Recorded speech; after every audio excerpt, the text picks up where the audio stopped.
Hello and welcome back to episode 4 of the Combat Club. My name is Mike Owens, and today I have the pleasure of being joined by Adrian Yanez. Adrian, always a pleasure, my man. How are things with you today? Oh, man, going good, man. Just came back from training, so time to relax a little bit, get to talk to you for now. So this is pretty cool. So yeah, nah, lovely day, man. It might be a little bit rainy, but luckily the storm that was about to hit us ended up taking a turn, so we're good. We're in the safe zone. Just be careful talking about the weather to an Englishman, Adrian, because when you say it might be rainy, it's rainy here every single day. So just remind yourself of that.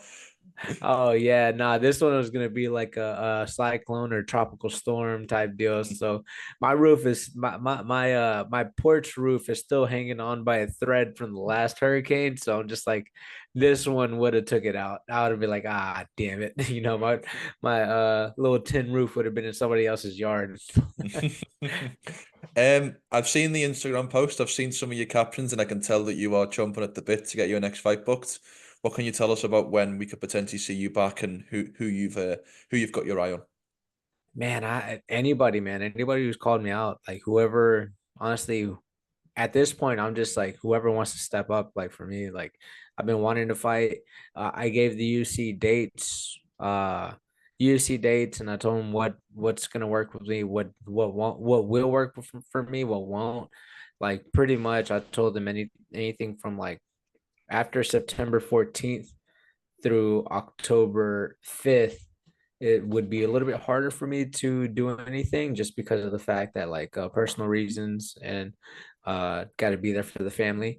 But I told him anything after that works, man. I've been trying to get a fight since after my last fight. Like immediately after the fight, I was talking to my manager. He's like, "How soon you want to get back in there?" I was like, "Man, back in May, I was telling them August, September, and here I am, no fight, no nothing. So I'm just sitting back, like, and I've been training my ass off. So, like, I just don't want me training my ass off to go to nothing, like I'm like, of course, skill building, always learning, always trying to get better at it. But man, it gets tiring doing 2 to 3 sessions a day, thinking that you're going to stay like trying to stay in fight ready shape and making sure that your weight stays low. So just in case an opportunity comes, I'm able to jump on it. But at this moment, it's whoever, man. I don't mind doing October, November. I just want to get in there before my birthday so I can so I can have a little bit of fun. But yeah, any of those dates and any name honestly be good for me. I know a lot of people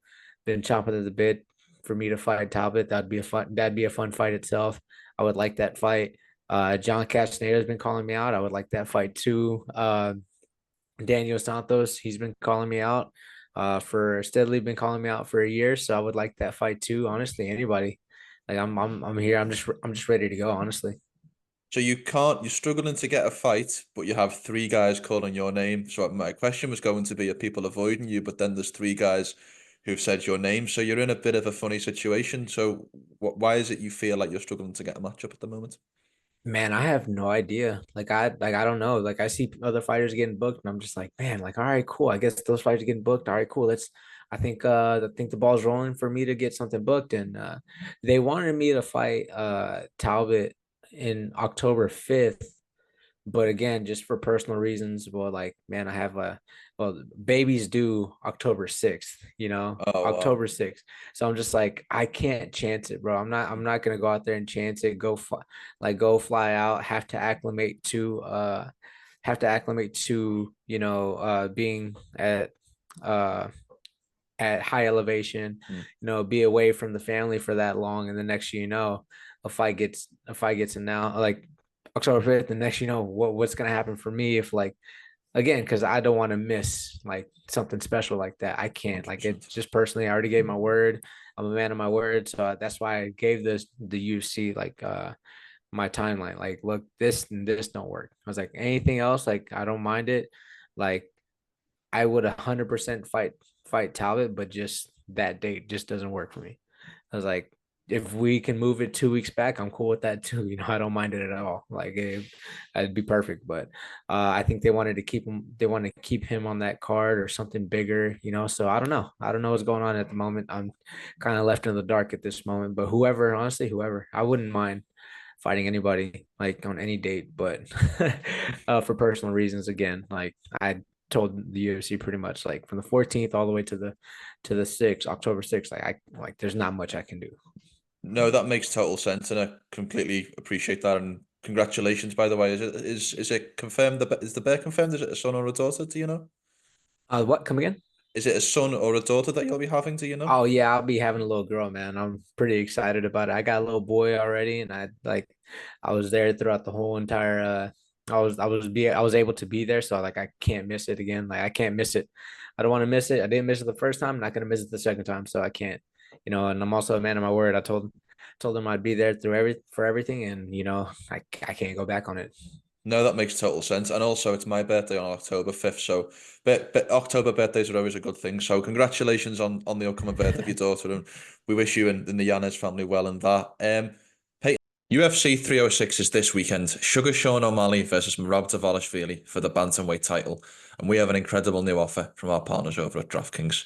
New DraftKings customers who bet $5 receive $250 in bonus bets instantly just by signing up using our promo code Inside Fighting.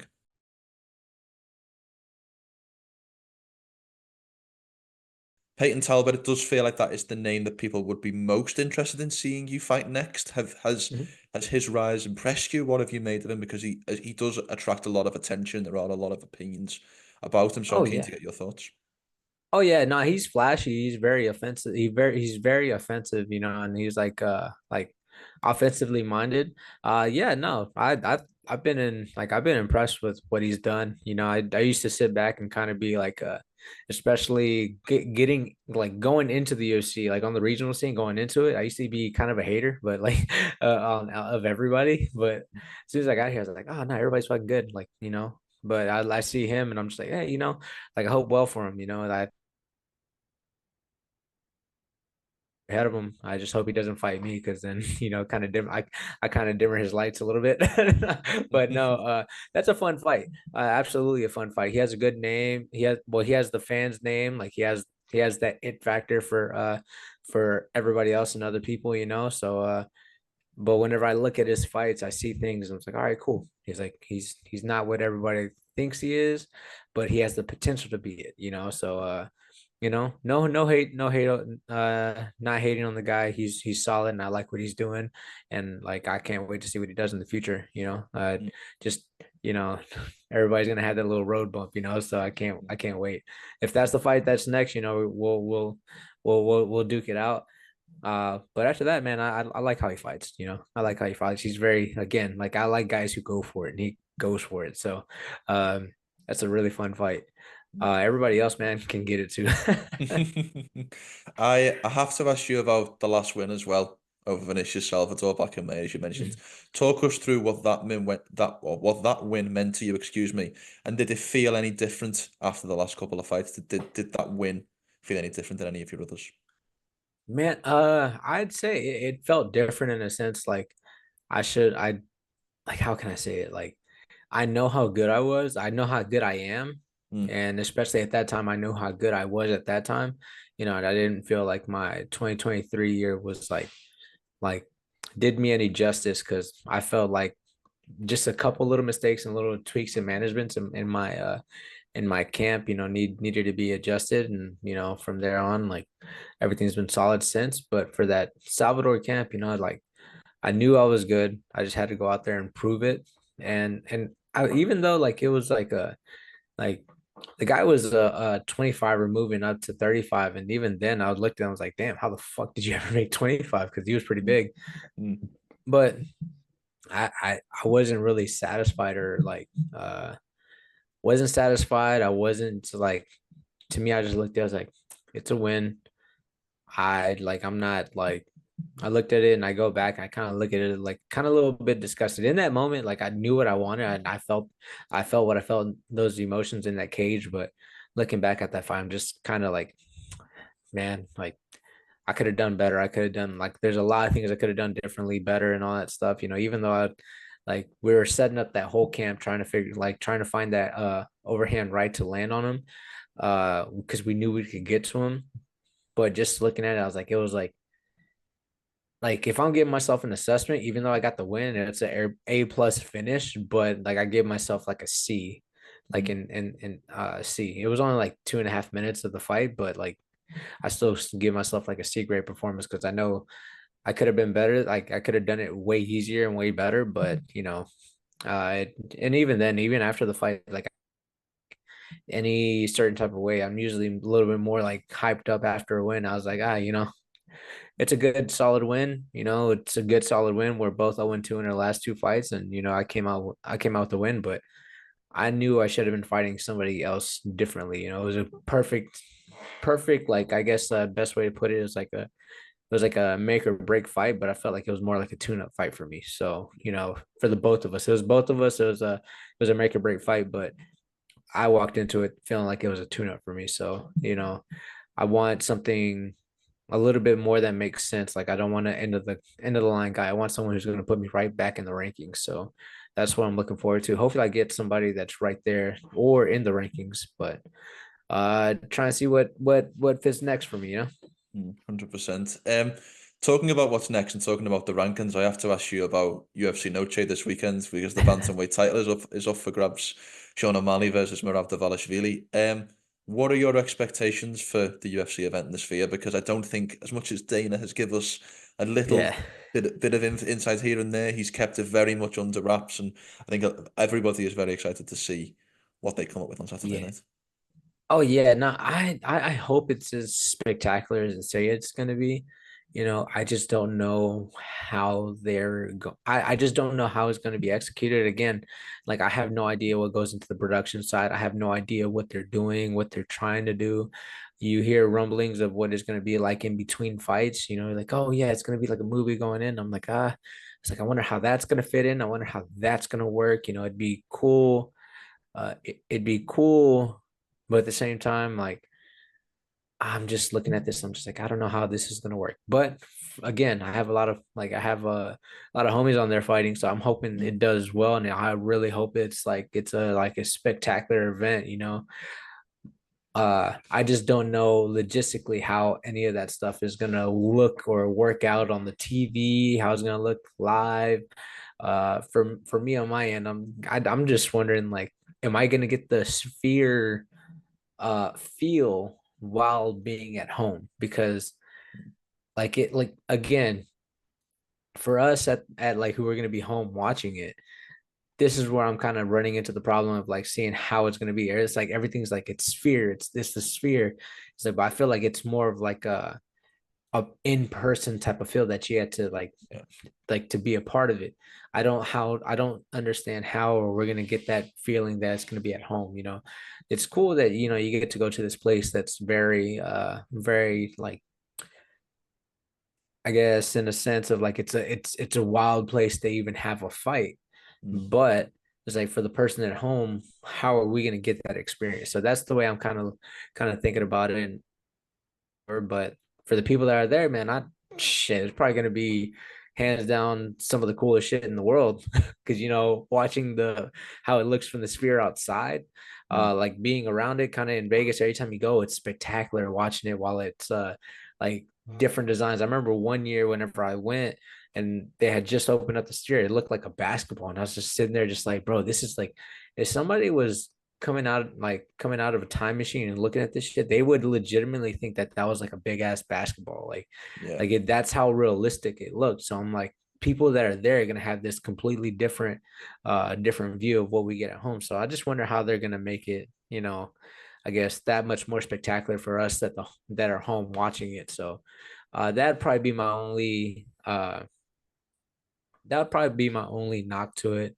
Uh, my only knock to it is like I don't know how it's gonna look for Yeah. the viewers at home. The whole entire fight card is like it's pretty solid.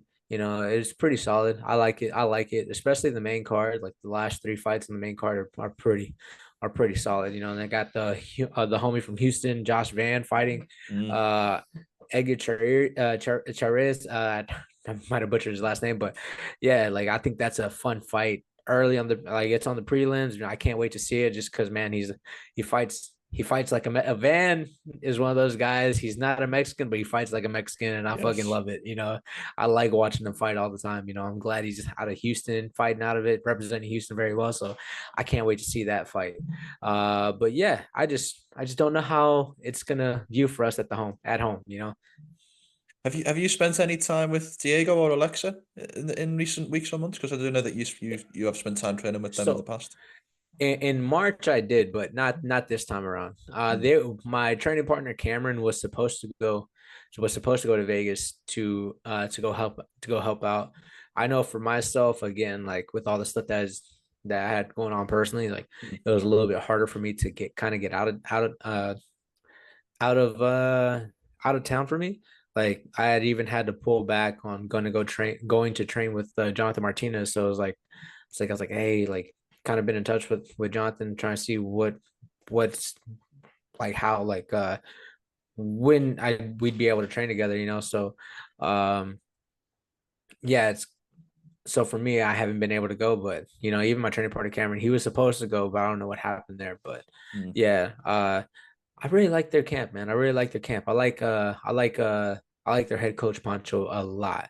Like I think he's solid. He's always trying to learn, and like his approach to the game is very like nah, like you gotta study. You don't want to be left in the pad, like be left behind because the game is forever evolving, and if you don't continue to study, you get left behind. So it's like, oh man, I like that. Like I really like that. I want to be around that a little bit more. So, hopefully more in the future, I can probably go to Mexico. I love it. I love it. The main event, Sean O'Malley versus Merab Dvalishvili. What a fight! Just Oh absolutely, yeah. contrast the style, contrast the personalities. Just a fantastic fight. When you break this fight down, as I'm sure that you have, because I know that you love breaking down these upcoming fights, especially in your division, what do you feel like either guy needs to do in order to have success and ultimately win the world title? So man, like the easiest and simplest way to break it down is just like everybody says this. It's either like Sean either puts his lights out early, or Marab is gonna have his way for 5 rounds. And I'm kind of looking at this and I started watching. I'm like, huh. I was like, Marab did have a very hard time getting to Jose Aldo in the takedowns. Like I think Jose Aldo was pretty much 100% success Mm, rate in takedown defense against Marab. yeah. If and there was a lot of moments where Aldo was able to land a couple short shots in there, but I don't know how like damaging like O'Malley's gonna be with his back on the fence. Like, because at least with Aldo, we know he has like in clinch, he has some solid knees. He's able to fight on the inside a little bit more, a little bit better than what O'Malley does.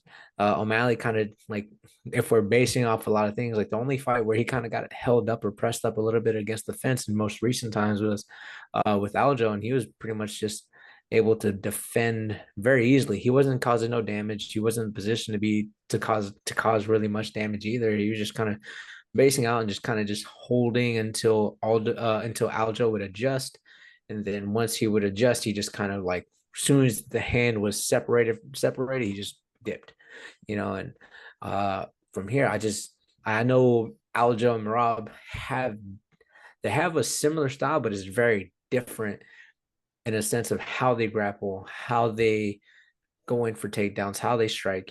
They have similar like, oh yeah, we're gonna go get inside, we're gonna let you take you down and try to take you back and choke you out. Rob a little bit more like I'm gonna gas you out, but I don't know. Seeing this, I just wonder how it's going to be because this is a very big moment for the both of them. Again, it's the sphere. There's a lot riding on this, and if I'm going to look to somebody who can ride out a big moment like that, it is O'Malley. Mm, Uh, Murad tends to have that fuck it attitude where I don't give a shit. I'm just going like I'm going. There's nothing that can stop me. So I kind of wonder who's gonna have that, like if anybody's gonna have this weird oh shit moment, you know. And mm. that's what I'm gonna be looking for whenever I'm watching the fight. Who's having that oh shit moment a little bit more, you know? O'Malley's striking is very crisp, very down the pipe, down the center, and I feel like if you're gonna fight someone like Marab, you need to be on that because you need to keep your length because as soon as he closes distance and as soon as he wraps his hands together, it's you're getting dragged into his world. If you Mm. don't separate his hands or can't keep his hands separated, you're in for a very long night, especially in the clinch and the wrestling department, man. It's going to be a very long night for him. O'Malley, like I, again, the very questionable part about his game is the jiu-jitsu. You know, how good is his jiu-jitsu? Wrestling defense looks very solid, but uh offensively, uh I don't he's never gonna I don't think he's ever really gonna look for a shot unless your name is Peter Yan. So uh but yeah, no, I see this fight, and this fight kind of really intrigues me because again, there's a lot of unanswered questions on O'Malley, and then there's a lot of like what ifs, like man, if he catches Merab very early, what's gonna go on? So it just comes back to like if I'm putting it very simply, it's like if O'Malley can connect, I think he shuts him out. If he can't connect, Merab like wears him out for 5 rounds, you know. So I would like to, you know, like again, this is my favorite part about fighting is that there's a lot of unanswered questions, but here's the thing, we get to see them be answered here very soon. So I'm really excited for this fight as like because again, taking like completely like my like how I feel towards everybody there personally, I'm just like taking it out and I'm just going to be watching this as a fan. uh you know, I'm not really watching as like I'll watch it later as something to like something I would probably want to break down a little bit more Mm. Study. like later and watch with the fighter's eye. But this weekend for me is more watching it as like, man, I'm watching this as a fan. Like this whole event, I'm just gonna try to keep a fan perspective, you know, and just making sure that I enjoy the whole fight card, you know. Mm. And honestly, too, the biggest thing about this fight, like that I'm kind of really like I'm not really upset with, but like with with I feel like the fight itself is kind of being overshadowed by the location Yeah. and how they're trying to make it. That again, it's UFC Noche, you know, so it's like I feel like they're kind of got their fight got overshadowed by everything else, you know, and Mm. everything has kind of been promoted towards been promoted towards the sphere and it being UFC Noche, and I'm just kind of like, bro, like that fight right there is a very fantastic fight. Like I'd be putting that like on the like I'd be making sure that I like promote this fight because again, most of the stuff that I kind of seen personally is just every other MMA outlet or O'Malley or Merab putting stuff up about their fight and promoting the fight, you know. So, you know, I'm and I have still yet to watch the countdown. So I kind of got to go back and sit there and watch that as a fan.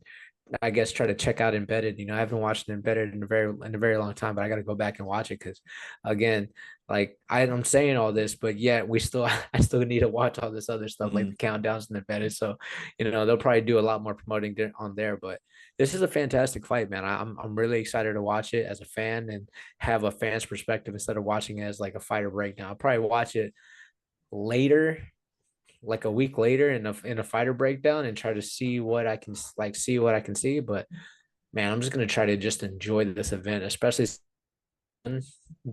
I need to keep my this one. I'm just gonna watch as like a fan. So you know, a one and done. I'm just gonna enjoy it. I love it. I love it. The bantamweight division's so interesting at the moment because obviously you have O'Malley, who I think legitimized himself a lot within a lot of fans' eyes with the Cheeto win back in March. But then you've got Umar, you've got Merab, you've got Peter Yan, who's made the comeback with the big win over Song Yadong, Devison Figueiredo moving up from 125. My question to you is, how would you rank, excluding Adrian Yanez, before you put yourself at number one, how would you rank the top five best bantamweights in the world? What would your top five bantamweight rankings be? Top five bantamweight. Ah, man. So with everything going on, I don't know if I can put Peter Yan at 3-2-1 just because of like he had the shaky. I know he had a comeback win with Song Yadong, so I would put him at five. And I would say I'd probably put Corey at three. Man, that's definitely a hard one. You know what? I would probably put Figgy at five and probably not rank Yan. This because this is like, yeah, I'm starting. Does the champ count as C or does he count as one? Champ counts as one. Champs included. Okay, so like just because he has the belt and he has the belt, he has like uh man, that's wrong. I'll put him as one just because he has the belt. But if it was up to me, I'd probably put him at 3 or 4. Look, But I'm putting Corey. I'm put it putting and put it. Let's take out accomplishments. Put it where you think they okay. rank in terms of let's say skill sets. Skill sets. Okay. Okay. That's a tougher one. Because I do there's still a lot of unanswered questions on Sean. Probably this weekend we'll figure out like we'll figure out a little bit more. Mm. Maybe not. You just never know. But just off of what I know now, I'd probably put him at 3. Uh Damn, fuck. This is a good one. Because I don't know if I should put Umar. I don't know. I kind of want to put Umar at 1 because I Merab might be. This is fucking hard because I'm thinking about I'm having the problem of thinking of because Figgy is definitely should be within those areas. I'd like, man, I don't know how to put these rankings. So uh Do you have your top five in your mind? I think you've mentioned your top six. So we have Mirab, Sean, Umar, Peter Yan, Figueiredo, and Sandhagen. They're the six names that you've mentioned. yeah. Who do you feel So gets shaved off in position six and doesn't make the top five? oh man, I'd probably have to put damn, that's a fucking hard one, man. Shaved off. Like again, like I can't put recency biasy for me, just because Jan had a rough couple stints because I can't put him all the way up there. I would have to put him at 6, Figgy at 5. 5, I would probably have to put uh Corey at no. So I said Jan, Figgy. I'd probably have to put Corey at 4. Yeah. Umar at 3. Merab at 2, and Sean at 1. So yeah, so Sean, Merab, Umar, Corey, Figgy, and Jan. Okay. There we go. Uh, like I also it's kind of a little bit more biased because I was thinking of their accomplishments. You know, if I was Mm. thinking skill sets, it'd probably be a little bit different. Uh, but overall, that's right. That's probably put them at right now.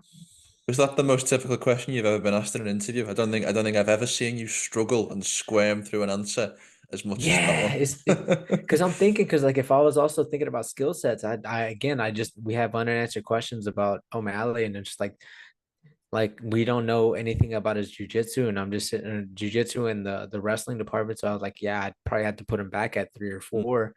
4. Corey just had a fantastic fight with Umar, so but Umar got the edge. So I can't for myself, I can't put Corey in front of Umar, Of but course. also Umar's only like ranked fight was against Corey. Mm. He doesn't have the depth of fighting guys who are in the rankings. So it's kind of just like one of those things where like does he deserve that spot in front of Jan or Figgy? Because Figgy, I would say, has a little bit more.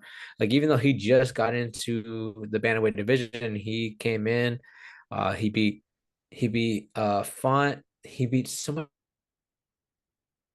Frank Garbrandt and Cheeto. somebody else, and then he beat okay, Garbrandt and Cheeto. There we go. So I'm like, the only guy he didn't fight that was ranked was Cody. You know, Mm. everybody else he fought, he already has 2 ranked opponents over Umar. So and then he beat them pretty decisively, even though like the Umar fight with Corey, it was a little bit if you're looking at it, it's like it was really competitive, but Corey's also kind of been one of those guys who, also beat Corey, beat not Corey, beat Cheeto as well. I felt like that split decision was kind of bullshit. Texas judges be doing Texas judges shit, but yeah, I can't again like if I'm going through all that method, yeah, I can't put Jan. Yeah, this is that weird because again, Jan beat Let's leave it there Corey. because I think we'll go around in circles Oh all day yeah, it long. would just be going MMA. Like MMA math does not work for shit. Well, Adrian, it is always a pleasure to catch up. It really is. I've really enjoyed this evening for me and this afternoon for you. Thank you as always for your time. I look forward to seeing you back in action soon.